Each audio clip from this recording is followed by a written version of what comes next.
விக்ரமுக்கும் பார்வதிக்கும் again ஒரு பயங்கர சண்டை மோதல் வந்திருக்கு. அதை தான் நமக்கு ப்ரமோ 2ல காமிக்கிறாங்க. பார்வதி வந்து சொல்கிறாங்க, இந்த குரூப்பாக சேர்ந்துட்டு என்கிட்ட மட்டும் நியாயம் பேச வராதிங்க எல்லாருமா சேர்ந்து அப்படின்னு சொல்லி கோவப்படுறாங்க.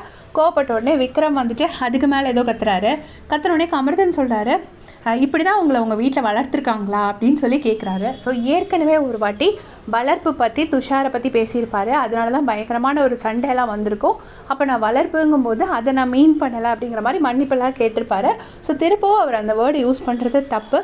எகெயின் வந்து பார்வதிக்கே அவங்களோட பேட்டில் ஃபைட் பண்ண தெரியும். அவங்களால கண்டிப்பாக ஈஸியாக விக்ரமை டீல் பண்ண தெரியும். கமர்தன் இதில் தேவையில்லாமல் மூக்க நுழைச்சு அவருக்கு இருக்கிற பேரையும் கெடுத்துக்கிறாரு அப்படின்னு தான் நான் ஃபீல் பண்ணுறேன். அவர் வந்து சொல்கிறார், உடனே வந்து விக்ரமுக்கு பயங்கரமாக கோவம் வருது. வளர்ப்பை பற்றி யார் பேசுகிறதுன்னு இல்லையா, வளர்ப்பை பற்றி இவங்க பேசுகிறாங்க அப்படின்னு சொல்லிட்டு விக்ரம் செமையாக கோவப்படுறாரு. உடனே வந்துட்டு பார்வதி சொல்கிறாங்க, இங்கே வந்து ஸ்டாண்டப் காமெடி பண்ண வந்துடுவான் அப்படின்னு சொல்லிட்டு திட்டுறாங்க. உடனே நேற்றே மாதிரி அவர் நான் அப்படி தான் பண்ணுவேங்கிறாரு. எனக்கு பிடிச்சிருக்கு, நான் அப்படி தான் பண்ணுவேன்னொடனே பார்வதியும் கமருதனும் ஆனால் எங்களுக்கு பிடிக்கல அப்படின்னு சொல்கிறாங்க. ஸோ அந்த சண்டை வந்து 2 பேர் பக்கத்துலேயும் ஏதோ ஒரு நியாயம் என்னங்கிறது நமக்கு தெரியாது. ஏன்னா வந்து நம்ம ப்ரமோவில் வந்து எடிட் பண்ணி தான் காட்டுறாங்க. நேரில் பார்த்தா தான் யார் பக்கம் நியாயங்கிறது தெரிய வரும். இப்போதைக்கு எல்லோரும் பெட்ரூமில் சேர்ந்து உட்காந்துருக்காங்க. ஸோ இப்போ தான் சண்டை மூலம் அப்படின்னு நான் நினைக்கிறேன்.